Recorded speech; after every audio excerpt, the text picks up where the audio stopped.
my friends. So this month we're talking about the topic of self-care.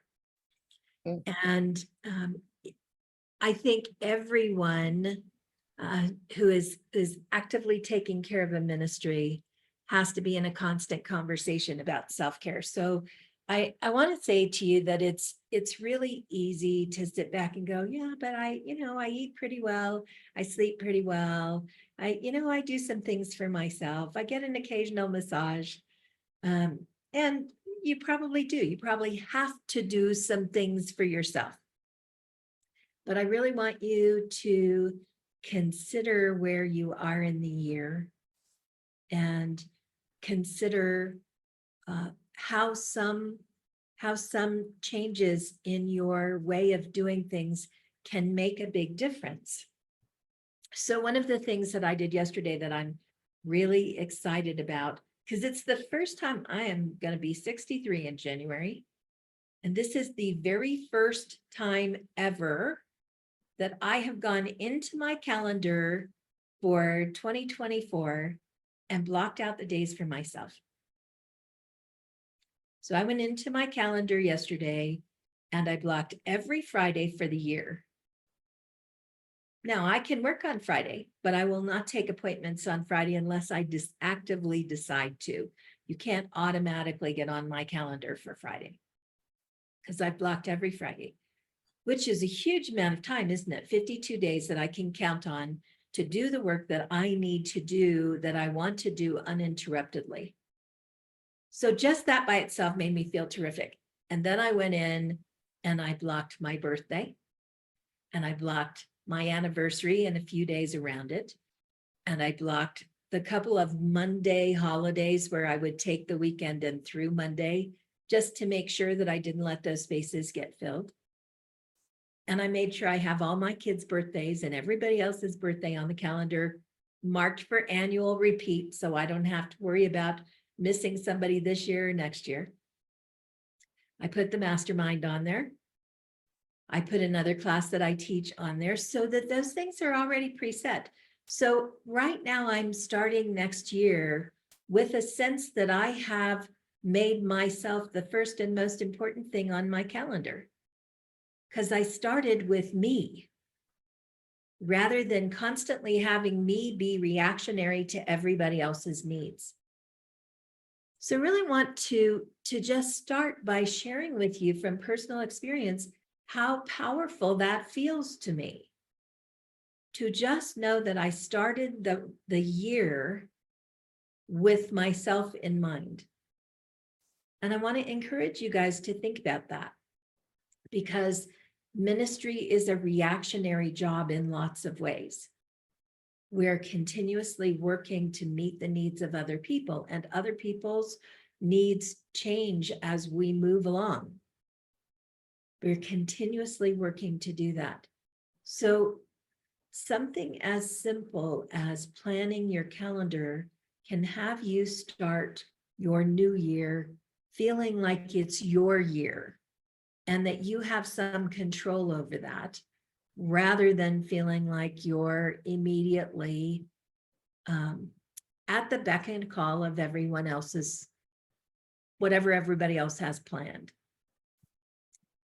You guys up there, okay. So we're going to talk about this now, about self-care now, because now is the time that we start feeling like we're going to a beginning. And even though the beginning that we're going to really is mostly in winter, this is, most of you who know me know that I am not a big person for suggesting we have New Year's resolutions. I'm not a real enthusiast of New Year's resolutions because we're in the middle of winter. And there's a reason most people can't keep them. Our job in winter is to sleep, to dream, to imagine. But there are some steps that are really important that tie to a new beginning, even when that new beginning starts in the season of rest. And that's where we are. Even if we rest in January, we are in a new season. We are in a new year. and something new is up for us.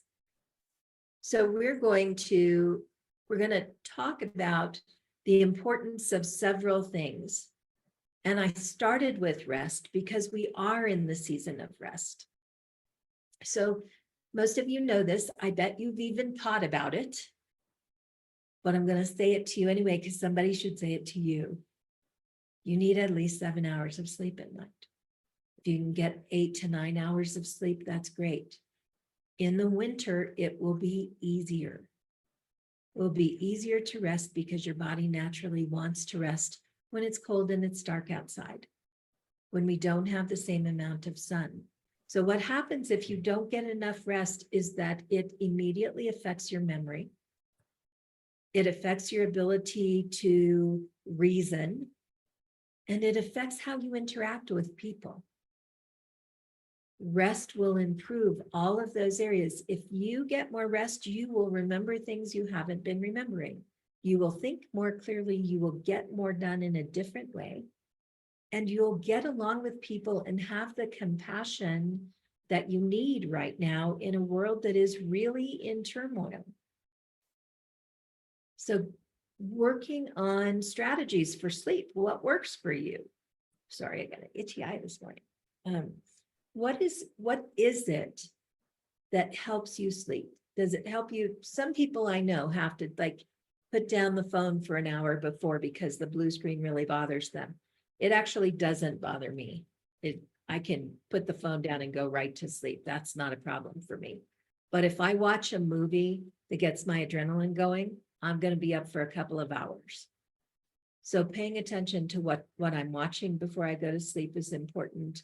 My melatonin is low. If I take melatonin, that helps me a lot. Having a completely black screen to close the light out at night is really important to me.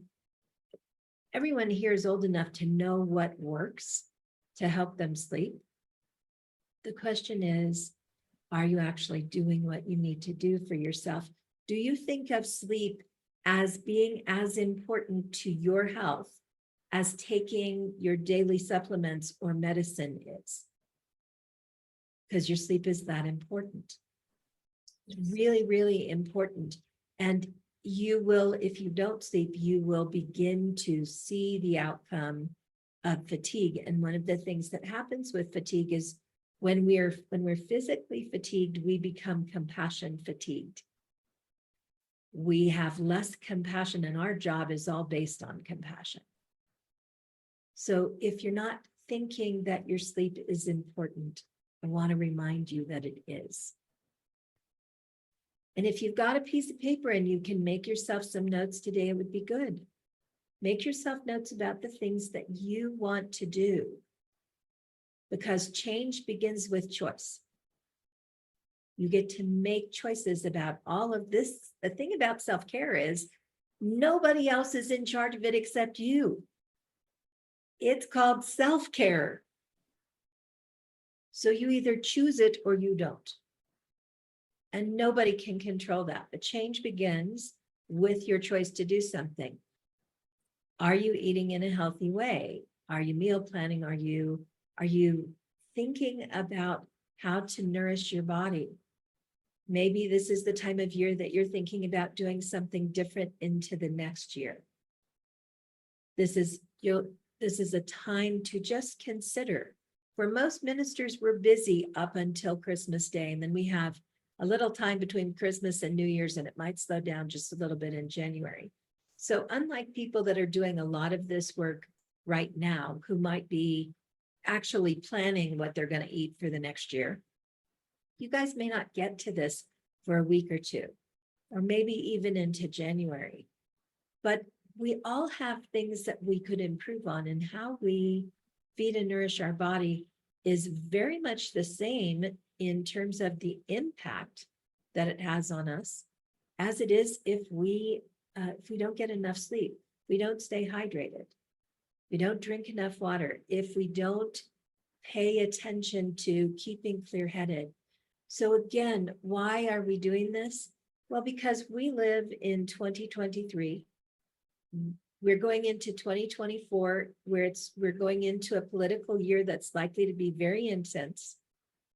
We're already involved in one way or another in two different wars that are going on in the world. And those are the ones that we see ourselves clearly involved in. There are other wars going on in the world.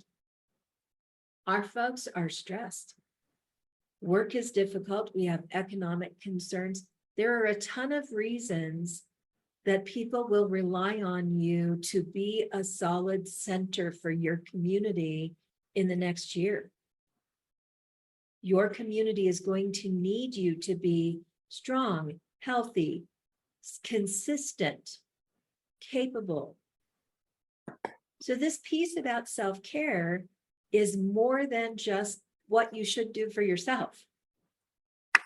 It's also part of your way of supporting your community. And we can already anticipate that 2024 is going to require a lot of you. So think about when you feel the best. What do you eat when you feel the best? What really supports you? What are the healthy comfort foods you can eat when you need to comfort yourself? Do you have them in your house? I know for me, it's soup. Like homemade soup is the best comfort food in the world for me.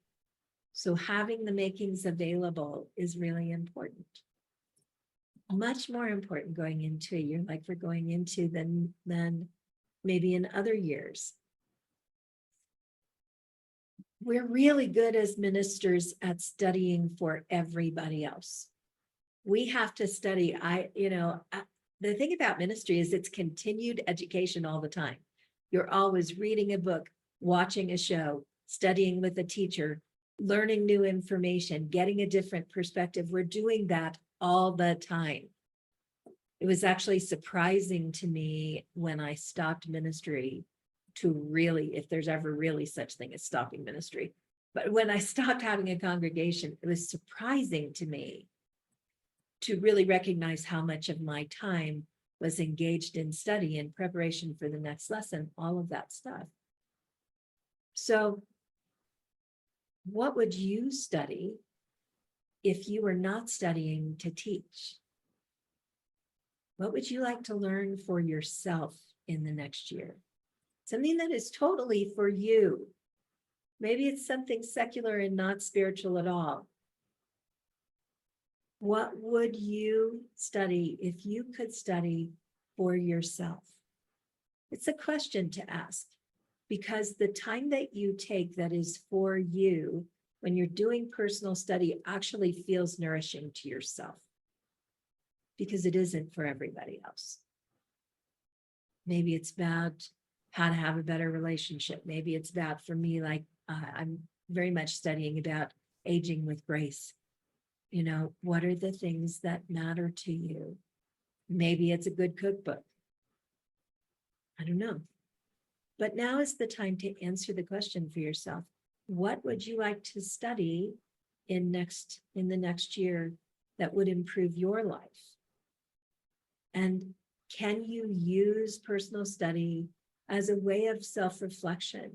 And another really important thing that comes from our commitment to personal study is we all do have a time when we step away from congregational ministry. And the commitment that you have to personal study helps you remember that you have an identity that isn't minister.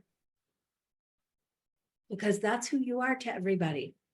Even, I don't know how this is for you guys, in my family, I'm the minister. Like, oh, it's time to say a prayer. Ariana will say it. She's the minister.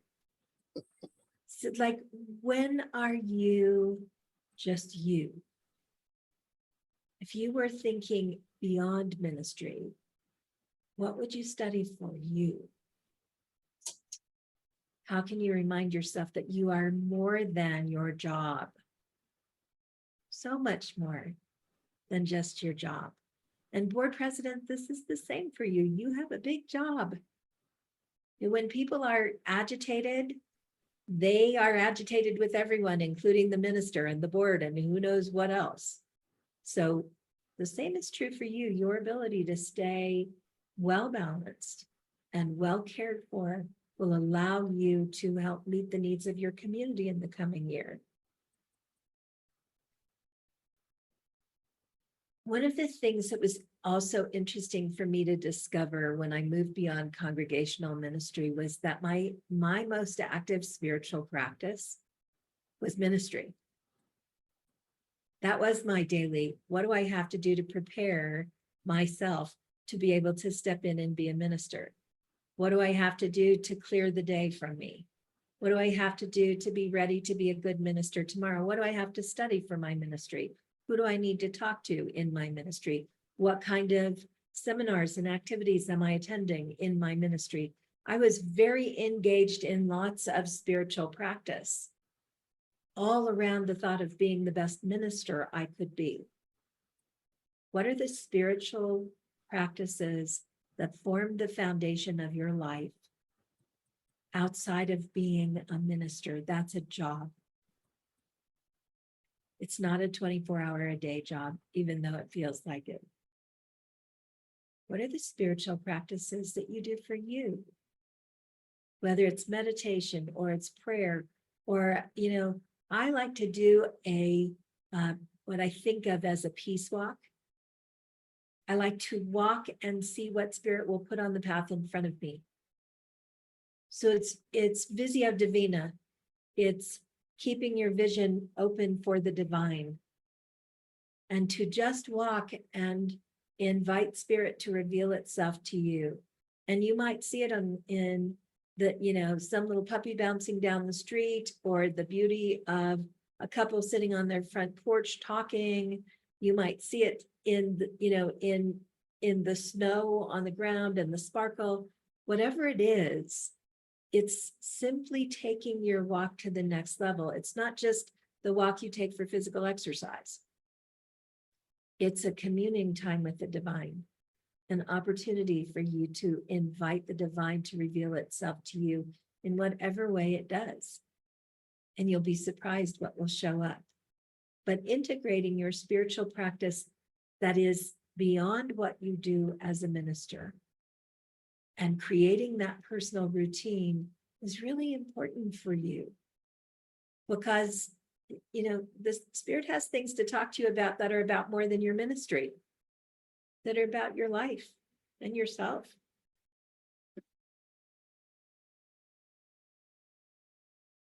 One of the most important things that we can do in the field of self-care is think about what effective business practices we engage in. This is what I was talking to you about when it comes to putting your calendar together. Prioritizing yourself on your calendar means right now, while you're planning into the next year, you're going to look at your calendar and you're going to put on your calendar the days that are important to you. Maybe I like to take my birthday off. Maybe you want to mark your birthday. Mark the day out now. My anniversary, Mark and I try and get away a couple of days around our anniversary. That's marked out. All of my children's birthdays and family's birthdays have been put in so I can see them. So I'm not going to miss them because they're really important to me. My vacation time is really important. When do I plan to go on vacation? The funny thing is, if you plan the time, you'll figure out where you're going to go. But when is it that you want to take vacation? Go mark the days on your calendar so that you can then allow the unveiling of the opportunities that happen around that. When I started this conversation, I think before we started recording, I shared that I went in yesterday on my calendar and marked off no appointments for any Friday of the next year. So my Fridays are completely blocked out right now. You can't go into my auto calendar and schedule time with me on Friday. I can make an exception if Friday is the only time it works out to meet with someone. But right now it feels fit. I got 52 Fridays that I know I can work on what I need to work on. And that feels so incredibly freeing and spacious in my life to make that time right now as a priority for me. And if I have a ton to do, I can work all day on Friday. If I don't, then I have Friday and Saturday that I can begin moving into the things that I do for my family over the weekend. So this is an important thing. Putting yourself first on the calendar feels really good. Try it. Maybe some of you are really good at doing it. I am not. I feel really good about doing it. I feel very proud of myself for getting that done this year. Time management ties right back into that calendar. How do you manage your time? Have you blocked time every day for yourself? Do you have a little bit of time every day for having some fun? That really is your time that you protect, because you need some time for fun in your life. And what does fun look like? Sometimes fun is just playing the guitar you never play. Sometimes it's having time to journal. Sometimes it's, I'm a big Voice fan. I want to watch The Voice on Tuesday nights. That's good time for me. I feel good after watching all those young kids sing so beautifully. What's your time for yourself? You all have teams to work with. Delegating responsibilities is an ongoing lesson. Learning what you can put in someone else's hands is the process in empowering other people. And we're there to do that. As ministers, sometimes we're so involved in caring for everybody else that we forget our job is to empower them. It's to make them stronger. So what can you delegate? Is there something that's on your table right now that you really just wish somebody would pick up? Start thinking about who might be able to help you with that. Whether or not you can get that done, it will reduce stress for you, and it will allow someone else to feel what you feel when you support other people. Feels good. Our job feels good. We get to help people in a very tangible way. It feels good to be a minister. It's tough work. But boy, the satisfaction of it is hard to beat. You can give that to someone else by allowing them to help their minister. They will feel really good because they already feel like you do a lot for them. So giving them a way to offer you some help will allow them to share in the joy of self-empowerment and the joy of service. Strategic planning, we talked about strategic planning last month. We talked about planning for a whole year in your speaking cycle and thinking in a circular way about where you are. The strategic planning begins with your calendar and moves through meeting with your board and different committees so that you know what their goals and objectives are. And now is a good time to start thinking about those meetings. Who would you like to meet with? When is the most appropriate time? It doesn't mean you have to do them all at one time, because it may be much more appropriate to meet with the yard committee when you get closer to summer. But get it on your calendar so you don't have to think about it again. You know when you're going to meet with people. You know when it's time to check in with them. Again, every time you put it on your calendar, you take it off here, so that your head and shoulders are clear for your work instead of carrying the thoughts and weight of the things that you don't want to forget.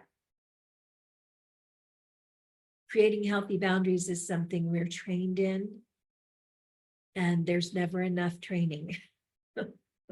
There's never enough training about healthy boundaries. No is a full stop word.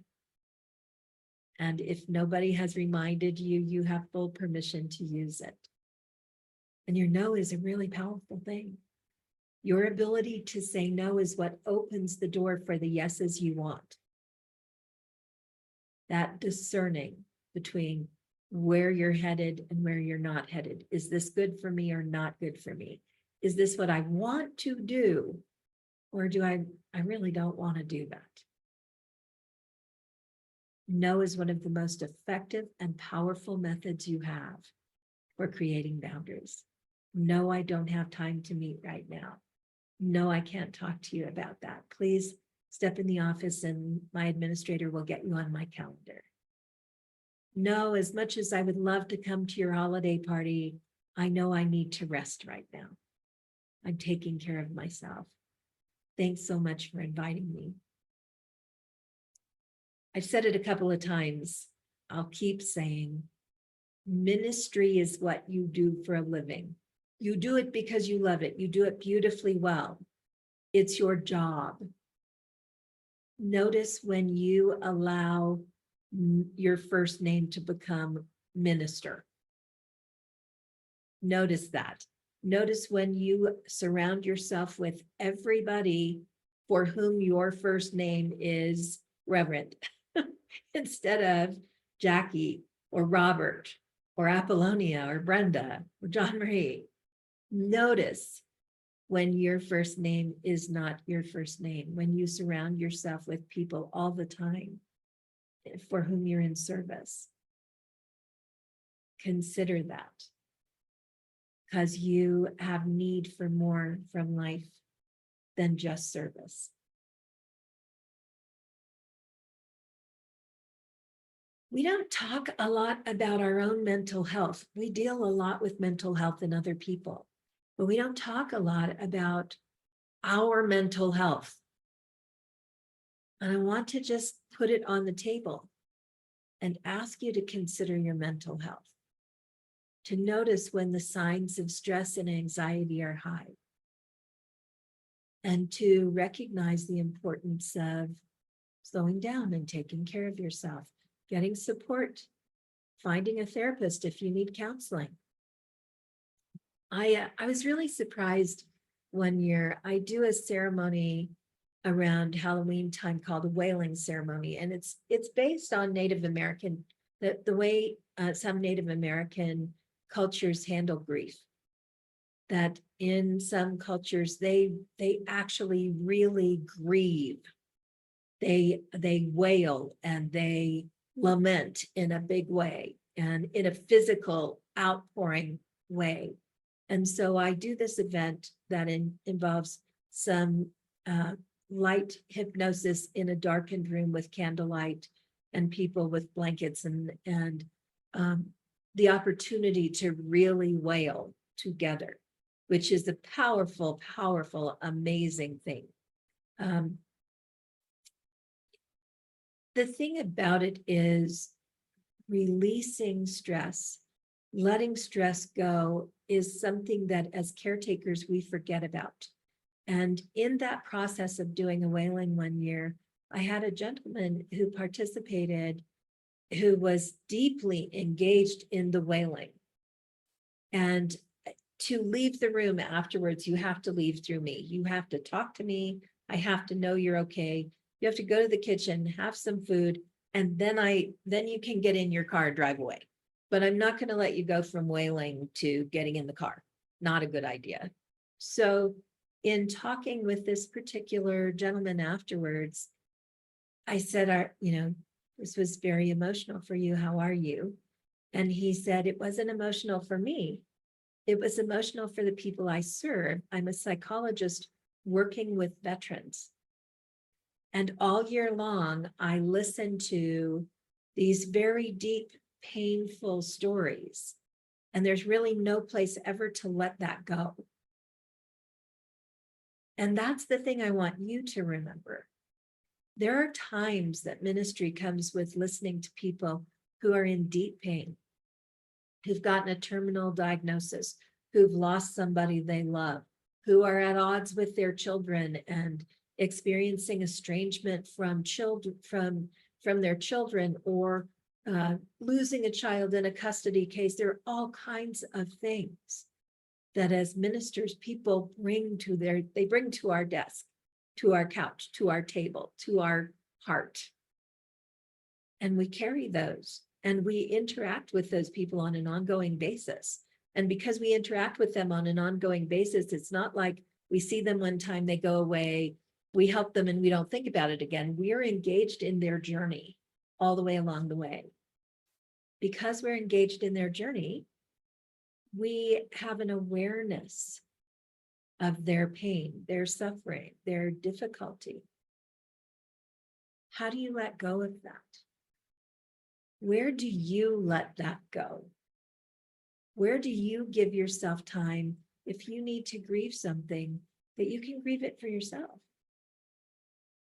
We have to give as much time to that kind of mental wellness as anybody else.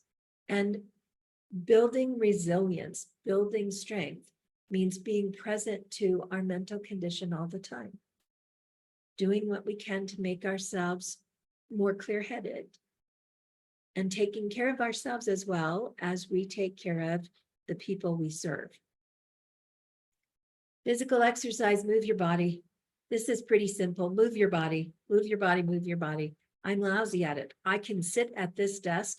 If I'm in the middle of doing things with people, I can sit at this desk behind this screen and talk to people for 8 hours. And if I'm lucky, get up to refill my coffee cup. It's easy to do this, I know. What works for me is a timer on my desk that I know I'm going to get up when that timer goes off and I'm going to move for 15 minutes. Even if I go fold a load of clothes or walk out in the backyard or put the leash on the dog and take the dog, I'm going to go move my body. It's an important thing. I know that you guys know these things. And I know that, you may just be feeling like, why are you telling me? I'm telling you because it's a beginning time. And there's something called habit stacking. I don't know if you've ever heard that word, but it's a really powerful practice. So if you're trying to think, how can I consistently move my body? How can I address this? You can do it by habit stacking. So if let's say you have a habit of stopping what you're doing and eating lunch at 12 o'clock. That's going to happen. It's something you can rely on every day. At that time, you can stack the next thing on. So every day after I eat lunch, I'm going to take the dog for a walk. It's much easier to remember to do it if you stack one habit on top of another, something that you can consistently rely on yourself to do. I'm going to brush my teeth in the morning. After I brush my teeth, I'm going to go sit in my chair and I'm going to journal for 15 minutes. You can count on the fact that you're going to brush your teeth every single day. So you can habit stack behind that, and it will help you to keep your promise to yourself. When you want to make a good faith effort to do something for yourself, stack it with something that you know you'll reliably do.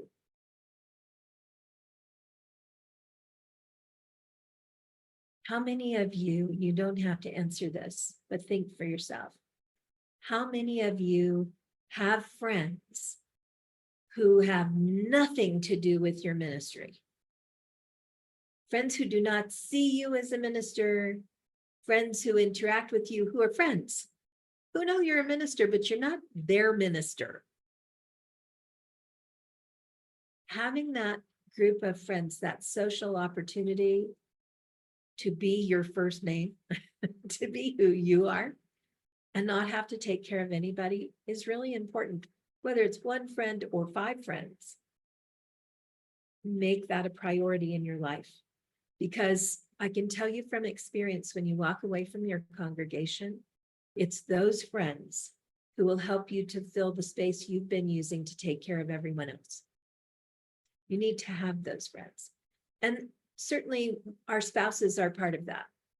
If you have a spouse in your life, they're part of it. But there's a social aspect beyond your intimate relationship that needs to be cultivated. One of the indicators for health and longevity is your social circle. As people get older, if you have friends you do things with, people who are in your life, who you laugh with, you travel with, you engage with in a different way, you will live longer. So it's really easy during ministry not to cultivate that because we're kind of peopled out.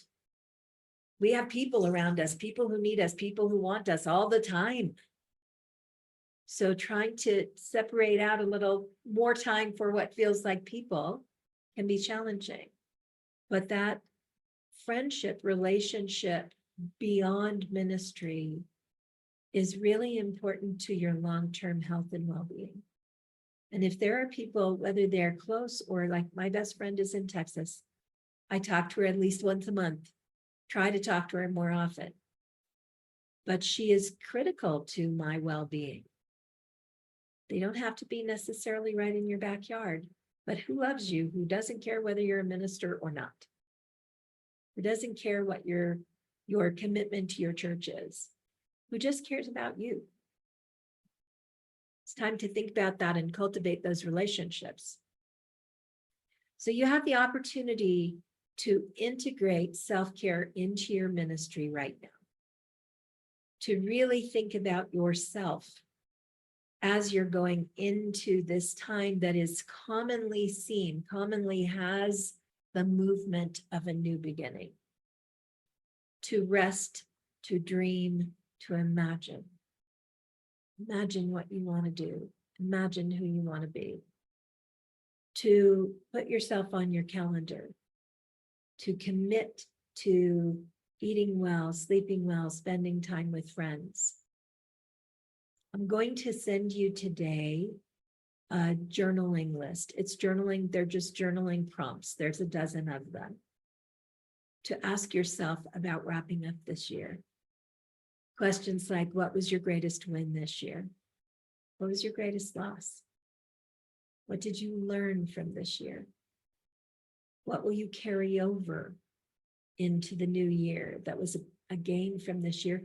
And what are you happy to leave behind? Sometimes we leave behind resentments, or we leave behind bad habits. What will you leave in the past year? And what are you imagining as you move forward from 2023 into 2024? Not what are you planning, but what are you imagining is possible in your next year? There's no time frame on when you need to answer these. Nobody else is going to see them. They're not for anybody else. They're totally and completely for you. Use them or don't use them, but they're meant to help you reflect a little bit. This is the season of rest, reflection, and rejuvenation. These are meant to give you an opportunity to reflect, and you can use them as you like. I'll also be sending you after this class a survey about this year and what you feel like you gained from the Business Mastermind, what you would have liked that maybe, or how we can improve this program. If there is something that you know you'd really like us to touch on, I'm putting together the schedule for next year right now. There will be an opportunity for you to tell me, I'd really love it if we talk about this. Don't worry about having to have I don't need an explanation this long.